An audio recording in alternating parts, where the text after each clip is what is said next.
Thank you, everyone, and welcome to this recorded webinar on planning dissemination strategies for knowledge mobilization.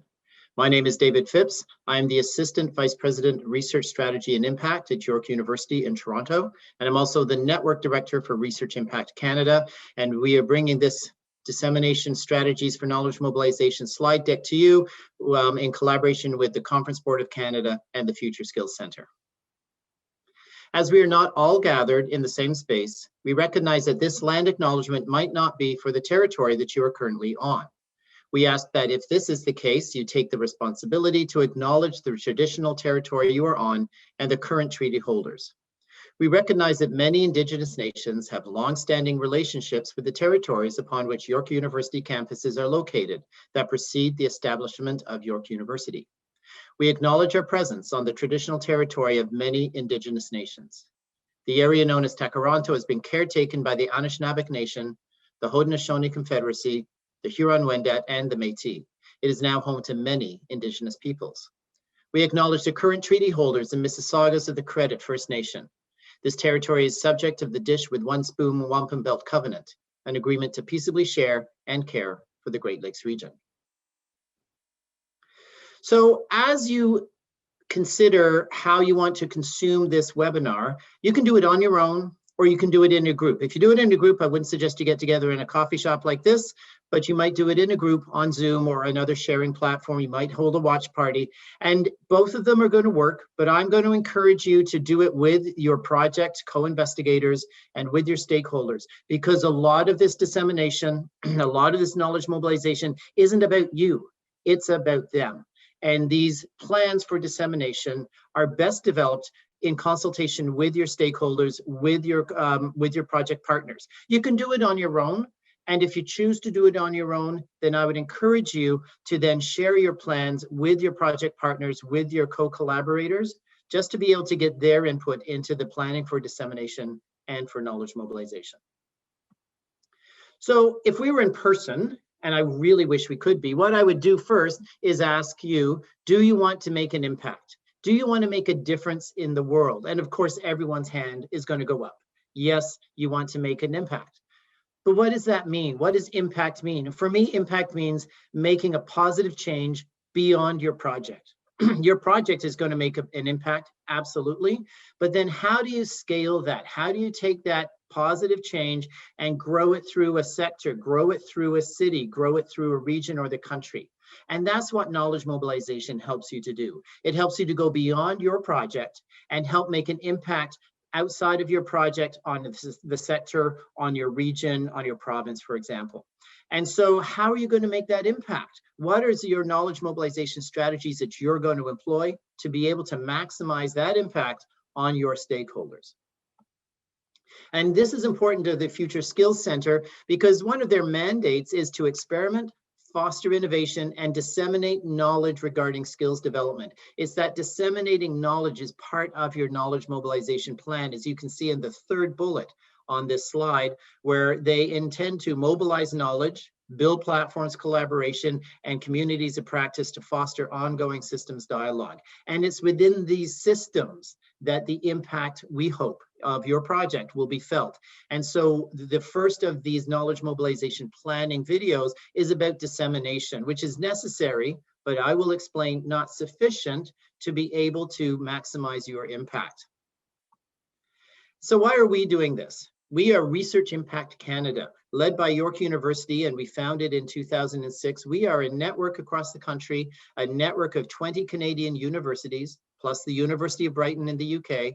And we have come together as a community of practice in knowledge mobilization to build institutional capacity to support the research impact of our university members.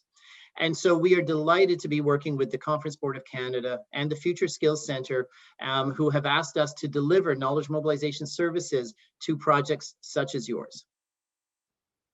So what we're going to do today is look at knowledge mobilization. What is knowledge mobilization? Why is it important? What's the relationship between knowledge mobilization and impact of your project? What is the role of dissemination as one example of knowledge mobilization activities? And then we've got a tool to help you plan your dissemination activities, a dissemination planning guide that we're going to ask you to walk through and to work and develop your own dissemination activities. So I'm just going to cite a few examples of research or projects that have gone beyond the single project and really created system-wide events, system-wide impacts. The first is a story about a collaboration between Agriculture and Agri-Food Canada and the University of Saskatchewan. This goes back quite a ways. It goes back to the 1970s when there was a wheat glut. With the wheat glut in the prairie provinces, meaning that farmers traditionally who were farming wheat could not keep wheat in the ground because the price of wheat was falling. And so research that happened at the University of Saskatchewan in collaboration with Agriculture and Agri-Food Canada and with local farmers and local farming industry, they co-produced research that identified how to use pulse crops instead of wheat. And this has resulted in a 6-fold increase in the value of crop yields. And that has made Saskatchewan a leading exporter of chickpeas and lentils with an export market of $4.2 billion a year. I think we can safely say that that is an impact coming from this research project. But here's another story. Is this impact? My answer is absolutely yes, and you'll agree with me when I've told you the story. This is a story of the Ontario Collaborative Response to Family Violence. In Ontario, and particularly this happened in York Region, a number of social service agencies came together to co-locate to deliver social services to families that are emerging from situations of family violence. And in York Region, which is a very large geographical region, you used to have to drive one place for your health services, one place for your education services, one place for your faith or your recreation services. What the collaborative did was co-locate a number of social service agencies that were providing these services to families, and they made a much more efficient experience for the user of these services. And so they worked with York University. They wanted us to develop an evaluation method for them because each agency knew how to evaluate its programs, but they really didn't know how to tell the story of the collaborative. And so we were able to help them partner with a researcher who was with them, did a project that identified a new evaluation methodology that not only let them tell their individual stories, but they told the collective story of impact. And the province was at the table. The Ministry of Community and Social Services was at the table because they funded most of these agencies. And the province took up the evaluation methodology, and the province, we are told, is now using this as evaluation for social service and family violence settings across the province. Absolutely, this was an impact, but not a $4.2 billion impact. I tell these two stories because to show that the impact and how you look at it and how you measure or assess that impact looks different in different contexts. It doesn't have to be measured by dollars like $4.2 billion. It can be measured by family satisfaction. And the last story I'll tell is a different type of research project. It was a project between the University of Ottawa, Health Canada as a policymaker, and then the Nestle company. And this was around looking at folic acid in prenatal supplements. And rather than being a basic science project, this was a knowledge synthesis project, which went out and did an environmental scan of folic acid research and synthesized that into a policy recommendation.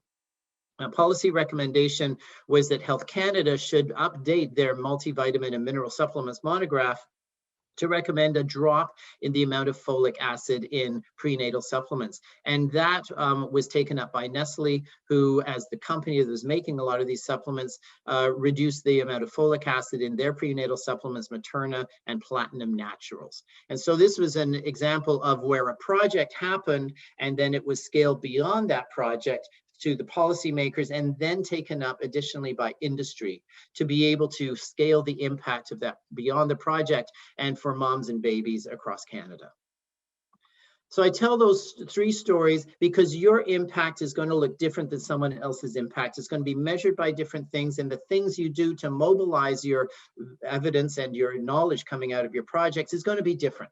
There's no templated single method way to do this. And this is supported by the evidence of knowledge mobilization. This is a book, that's my cat Gogo, who's taking a nap on using evidence. This came out in 2007, so it's not a new book anymore, but you'll see how dog-eared it is. It shows I've given this book a lot of love. And it's from Sandra Nutley, who has recently retired from the University of St. Andrews in Scotland, where she ran the Research Unit for Research Utilization, or RURU, on the top. And so I just present this because there's a lot of research that underpins the work that I'm going to be talking to you about today. If you're interested in the evidence, you can look at ruru.ac.uk, which is the website of the Research Unit for Research Utilization. Or you can look at our Knowledge Mobilization Journal Club, which is posted on the Research Impact Canada website. And we post monthly a peer-reviewed article in this space that is written to appeal to why it should appeal to practitioners like myself. And a final piece of literature is the book that Sandra Nutley and her colleagues wrote. You'll see that this came out. Sandra Nutley is the final editor of What Works Now. And this is updated evidence on what works for evidence use, and is published by the Bristol University Press. And this was published in 2019. So an updated version of that 2007 book. So I'm going to do very little theory for you because I really want to get into the practice, but I just want to explain how knowledge mobilization is related to the impact of your project. And I've used this, I use the words campus and community because that's the space I come from, but I'll reinterpret this for you in that the people who are doing the projects tend to sit in different places than the stakeholders, the broader stakeholders of those projects. You know, you could be in a municipal setting, but you really want to get your evidence of your project out into the hands of community partners, for example. We tend to sit in different spaces. Knowledge mobilization are a bunch of things we do. They're activities that help bring us together into shared spaces between your project and the broader stakeholder community that you would like to be able to transfer your material to. And this shared space might be one of knowledge transfer where you have something and you give it to them. It might be one of knowledge translation where you have something, but you translate that into differently accessible formats and give it to them. It might be one of knowledge exchange where you have something, you give it to them, and they have something and they give it to you. Or it might be a space of shared co-production when you and your stakeholders are working on something of mutual interest. And when we create these shared spaces through knowledge mobilization, sometimes then impact occurs. And so my definition for knowledge mobilization is that knowledge mobilization helps make research useful to society by supporting engaged scholarship from inception to impact. So it helps make research, or in this case, your project evidence, the knowledge that you're creating from your project, useful to whom? Broader societal actors and sectors, by supporting engaged scholarship, or for your case, partnered projects from the beginning of the project all the way through to impact. This concept for us for knowledge mobilization has let us generate this something that we call the co-produced pathway to impact. And I'm not going to go through all of that. The citation for the article that we published is at the bottom there, and you can go and find that. It's an open access article, so anyone should be able to get to it. But it says that it creates that logic between knowledge mobilization is things that we do and impact is the things that occur. Or knowledge mobilization is how we do stuff and impact is what occurs. And this relationship between knowledge mobilization and impact is broken down into a few more steps in this co-produced pathway to impact. And it says that instead of research, I'm going to say you do your project. You might have some research in your project. You might be developing a new practice. You might have some evaluation in your project. So you do your project. And through your project, you have created new knowledge. You've created new evidence. And that evidence, that knowledge needs to be disseminated because it doesn't do anyone any good if you write a report and stick it on your shelf. So you want to disseminate that outward so that other people can take it up. And that's this uptake moment. They take up that evidence from your project. It's another actor, another organization, another person. And they say if it's any good, they're going to evaluate it. Then they're going to implement that into their policies or their practices or their services.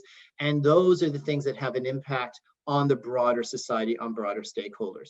So we do a project that gets disseminated so that someone else can take it up and then implement that into policies or practices and services that then have a broader impact. Now here it's very important to notice that you can't make an impact without dissemination. As I said, you got to disseminate it. It doesn't do any good if it's just sitting on your shelf. But dissemination is necessary, but not sufficient to get to impact. And that's where coming out of Sandra Nutley's research is she has shown that you need to disseminate, but alone dissemination doesn't force or drive uptake. So we encourage you to facilitate the uptake of that evidence in the context of its use. And I'm going to come back to that because in this workshop, I'm going to show you some examples of dissemination activities, but I'm also going to show you some examples to help facilitate that uptake step. So we've done a number of tool development in Research Impact Canada. We've also developed a toolbox of tools that have been peer reviewed, not by academics, but by impact practitioners in Canada and the US. And we've created a toolbox that is available for you to be able to use. It is at the link on the bottom of the slide. And this is for research impact and stakeholder engagement tools. We'll be showing you a dissemination tool later, but just to let you know that this is a resource that is available to all of the Future Skills Center and Conference Board partners. And we started with doing an environmental scan. And what we did right away was we got rid of those resources that aren't tools. We got rid of the papers, got rid of the PowerPoint slide decks, and we identified about 50 resources that went into the review process. Staff at Research Impact Canada went through those 50 and shortlisted 17 of them. And then those 17 were taken down to 15 tools that were put through peer review. And they're posted on our website. It's a bilingual toolkit, English and French. And we are now in the process of adding additional tools. So I encourage you to click on the link below. You will have access to these slides and they're all live links. So click on the link below and take a scan through the different resources that we have in the Research Impact Canada toolbox that we were pleased to deliver with the American network called Advancing Research Impact in Society. So I'm going to focus first on some tools that will support your dissemination. Remember, these are really important tools, but I encourage you to go beyond dissemination and into the uptake space, and we'll also talk about that. But first, I'll present a number of tools that will help you think about different opportunities for dissemination. So first, it's important that you craft a compelling message for whatever dissemination you're going to do and whatever method of dissemination, you've got to craft a compelling message. Well, we found 3 resources for you to help you think through crafting a compelling message that, number 1, helps your audiences understand. Make the reviewer understand quickly and precisely. The quickly is important because we're living in a digitally compressed world. And so you need a quick message that is precise based on the research, based on the project and the evidence and the knowledge that you're creating out of your project. So this tool from Imagine Learning helps you create a message that helps your users understand it quickly and precisely. And once you've got a very short and precise message, how do you then help move the user of that message? How do you make them feel something?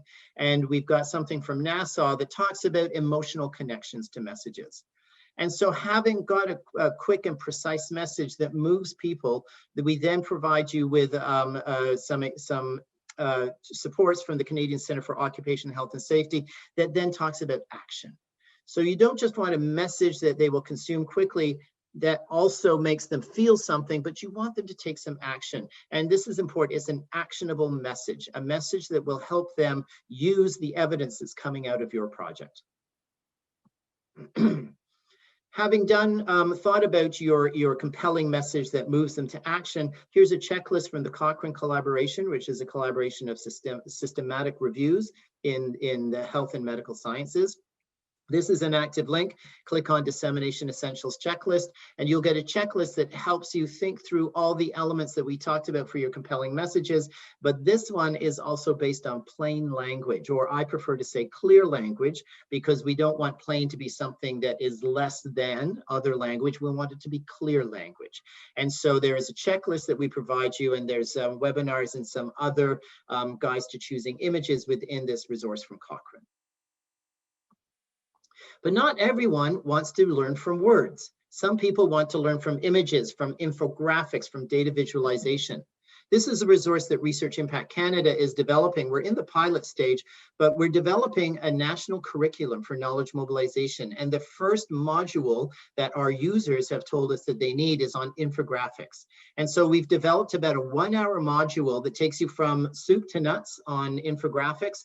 And it's an interactive module where you can guide yourself through the various stages, and you can move forward, you can move back, and it asks you to accomplish certain tasks, and it checks your knowledge along the way, and ultimately ends up inviting you to develop your own infographic based on the qualitative and quantitative data that you've got arising from your project.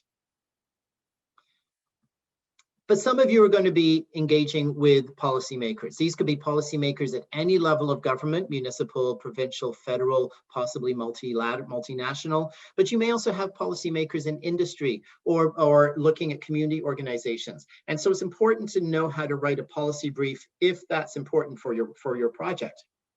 Here's a tool from the International Development Research Center of Canada on how to write a policy brief. Again, a live link, and it gives you the structures and takes you through developing your policy brief. But here's the thing about dissemination is necessary but not sufficient for impact. What I often say about people who are making policy briefs, it's great. You need to make your policy brief. You need to post that on your website, but making your policy brief and posting it on your website, nobody's going to read it, because they don't know it's there. And so you think, well, I'm going to do my social media strategy about my policy brief on my website. And that's great. You might get a few click-throughs, but you don't know who's using it. And you're not available to answer any questions. What we encourage is facilitating the uptake of evidence, your project evidence, in the context of its use. So if you're going to write a policy brief, we encourage you to not just send it to government, but to take it into government, that's their context of its use, and do a workshop with policymakers who are interested in your evidence. And I've got something to share with you about how you can do a good job on that in a couple of slides. And then remember I said about making an emotional content connection to your evidence and your actionable message, that movement. Here's a whole resource that recently came out in the last 6 months from the RAND Corporation on arts-based approaches for public engagement. This is focused on public engagement through research, but it can publicly engage in any project that you've got where you can use arts-based methods to engage with the public. And I had a really exciting experience doing this at York University, where we had a researcher who was doing research on medical errors. She was in our School of Nursing, and her research has identified 4 basic causes of medical errors. And she published her academic papers, and that was great. But you know what she also did? She worked with a playwright, and she wrote a play about these 4 medical errors. And it was a play that I had the privilege of seeing. And there were 4 actors, and each of these 4 actors would work the play through and illustrate the medical errors. And at the end, each came out holding a placard with what the medical error was that they were illustrating in the play. And the researcher facilitated a dialogue with the audience about those 4 root causes of medical errors. And so that was the way that theater was used to be able to illustrate the evidence coming out of that project. So I really encourage you, this is a free 111-page report that you can download from the RAND website. And they've given me permission to talk about this. I'm really excited about anyone who is going to be using arts-based methods. So remember, we were talking about dissemination. Now I want to give you a little bit of information about uptake, because remember, it's necessary if you want your evidence to be used, the evidence and the knowledge from your project, if you want that to be used more broadly, then you want to facilitate the uptake of evidence in the context of its use. And so some examples of facilitation are you might hold a briefing meeting. Remember, I told you to go into government. Take your policy brief into government, you would hold a briefing meeting. You might tour community locations, but just remember that you need to tailor your roadshow, your presentation to the audience. How you facilitate the uptake of evidence for an Indigenous community might be different than how you facilitate the uptake of evidence for a faith-based group. Right, so you need to tailor your community presentations depending on the community that you're presenting to. You could do workshops. Focus groups are a great way not only to share what you've done, but also to get feedback from your stakeholders. And that's really important as a part of ultimately being able to disseminate more broadly based on feedback you're getting from your stakeholder groups. And then conference exhibiting. We'll all go to many conferences, and sometimes we present, and presentation is nice, but if you've got an exhibit booth, people are going to come up to you, they're going to talk to you, and you can engage in that dialogue with them. And guaranteed, the only people who are going to come up and talk to you are people who are interested in your project. And you don't always get that as a speaker at a podium where you're standing up there and the audience is down there. So I encourage you to think about exhibiting at the relevant conferences, not just presenting. And when you're holding these meetings, these facilitated uptake, we've found a guide for you, a guide to conducting accessible meetings from the Ontario Municipal Social Services Association. And again, a clickable link on this slide that will take you to this guide and will help you think through all the things that you need to do to make an accessible meeting. So, based on those examples, you can click through, you can look at those resources, they will give you some help. But what if you need some advice? What if you need some guidance? And that's what we're here for as Research Impact Canada, to provide some support and advice and guidance as you develop your dissemination plans. Now, again, I come back to this image. You can do this on your own, or you can do it with a group, or you can do it on your own. Then I encourage you to share it with your group. But what I want to share now is a planning tool. Now, you may be very familiar with planning tools, with setting goals and objectives, looking at activities, how to collect evidence to evaluate them. You may be very comfortable with this methodology. And if you are, that's great. You don't need to go through the rest of this, this slide deck. You can develop your own dissemination plan based on your planning tools. But if you don't have such a planning tool, we're going to show you one that you can download, and you can fill it out as we go along, and and then upload that into the Future Skills Center Community Practice, because you're going to come back with us on December the 19th, and we as a group are going to look at each other's dissemination plans, look at some of our examples, and we're going to, we as Research Impact Canada will facilitate a peer-to-peer dialogue amongst the FSC projects. So this is what we call our dissemination guide of guides. This was an annotated bibliography. So rather than developing our own dissemination guide, because as I've just shown you, there's lots of guides, there's lots of tools out there. We've gone through a number of these, and we've created an annotated bibliography of these guides. And then we synthesize some of those together to provide a planning template for you to use. This is work that I did with Annalise Poes and Stacey Ross, as I was the knowledge translation lead for an organization called NeuroDevNet. So in this guide of guides, there's a review of 10 guides. And again, in an annotated bibliography, what is this and how should you use it? And what are the strengths and weaknesses of each of those 10? And then we've synthesized, as I said, a planning template that gives you your goals, talks you through how to identify and work with stakeholders, helps you identify your key messages, and then what are the activities, the types of products or meetings that you're going to develop, and it looks at facilitators, barriers, and ultimately evaluation, where you can evaluate your plan, the success of your plan measured against the goals that you identified. And that is the first section of any plan, is identifying your goals, your short-term goals and your long-term goals. These aren't the goals of the project you've been working on. These are your goals for your dissemination. So you know the goals for your project because you've been funded to do that and you've been working on that. But as you consider your dissemination, what are your goals in the short term? What do you want to get out of your dissemination plan in the short term? And what do you want to get out of it over the long term, 5 years? And we recognize that this project may not be in your hands in 5 years, and that's the point of dissemination, is you want to go from dissemination to uptake, and you hope someone's going to take it up and you implement that into their policies, products, and services that 5 years later might have changed the world. And that's what we're hoping that you will be able to imagine. So what I say now is press pause if you're working this section of the tool. Press pause and write down on your own or with your group, with your stakeholders, your short-term and your long-term goals. When you're ready, press play, and we'll come back to the next section of this guide. Welcome back, everyone.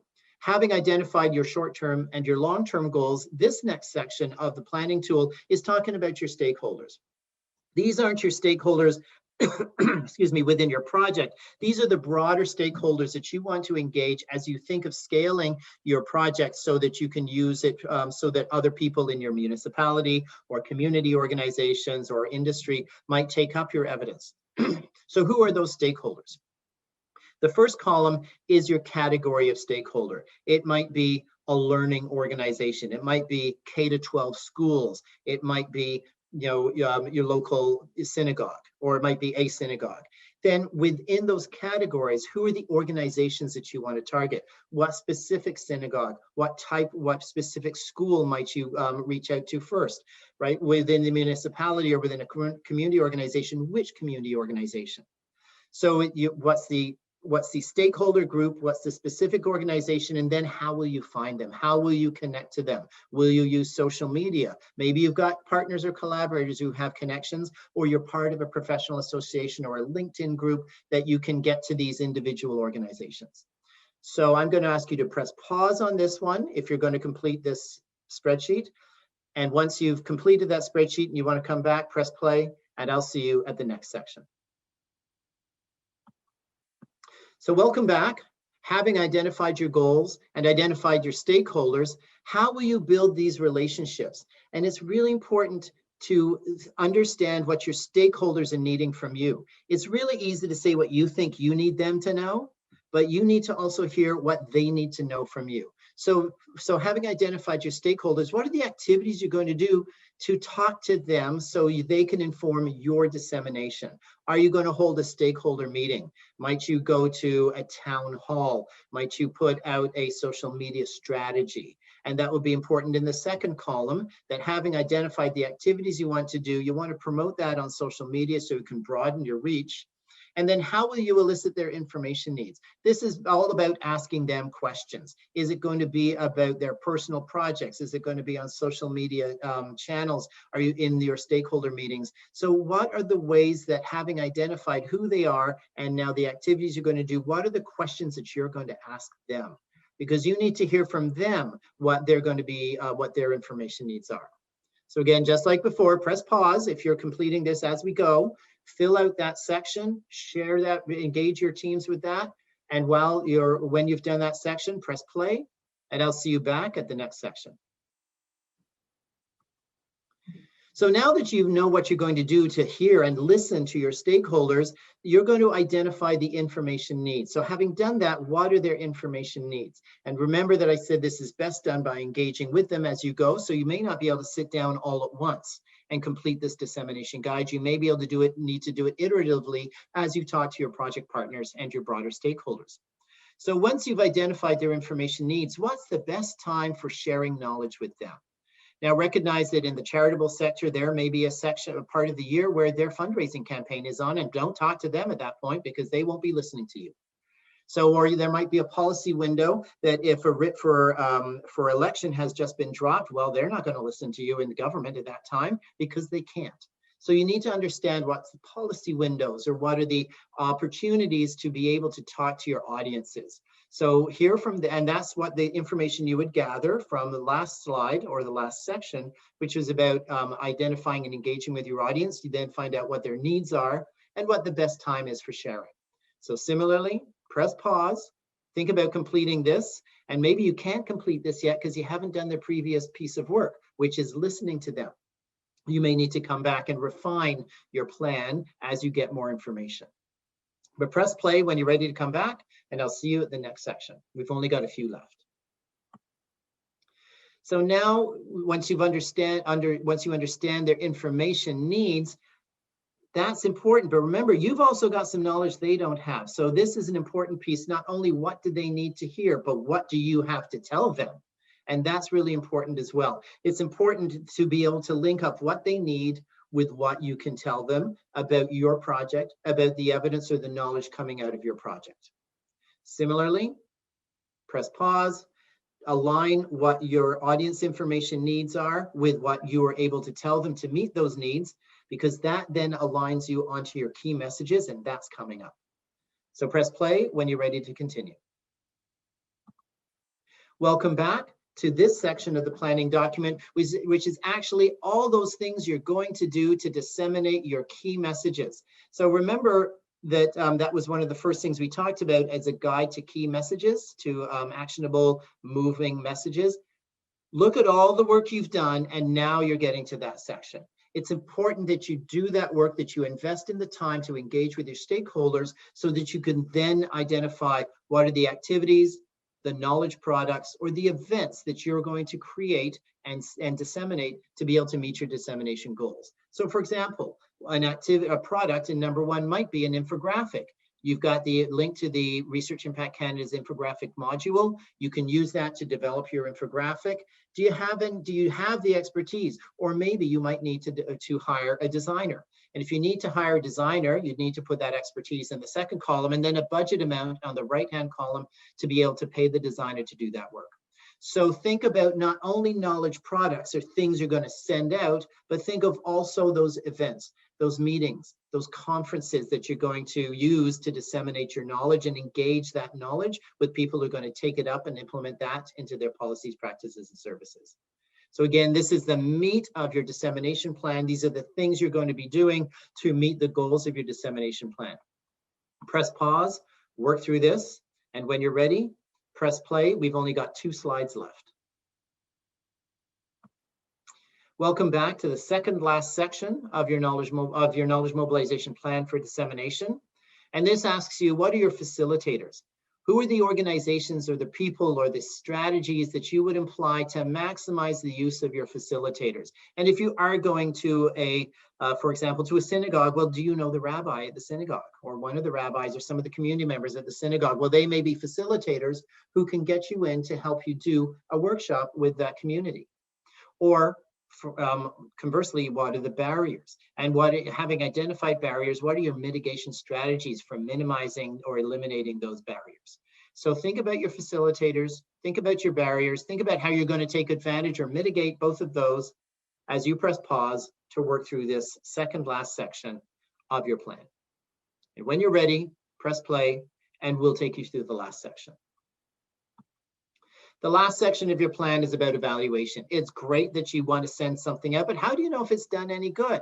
How do you know? So what are you going to do to identify your whether you've made an impact on your short-term goals or your long-term goals? Revisit your short-term and long-term goals from the first element of this planning document. And then how will you evaluate? How will you know that they've taken it up? How will you know that they actually found it interesting and they implemented that into their policies, practices, and services? The take-up is something you can measure within a short-term period, but the ultimate implementation of those stakeholders and their use of your evidence into their policies, products, and services will be a long-term goal. You may not be around. You might have moved on. They might have moved on, but it's still important to be able to at least tag down how you might collect the evidence that your dissemination has helped you reach your short-term and your long-term goals. Again, press pause as you work through that.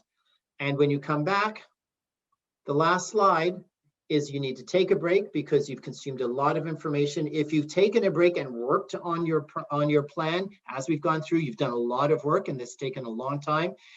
Take a breath, exhale, and then review your plan. Again, involve not just yourself or your project partners, but try and get some stakeholders around the table as well to give you feedback, the virtual table, to give you feedback on your plan. Refine that based on the feedback you get, and then upload that into the community practice hosted by Magnet as part of the Future Skills Center, and come back to join us on March the 19th to be able to take a review and share your plans and your knowledge products, if you got them, with the other stakeholders and project partners of the Future Skills Center.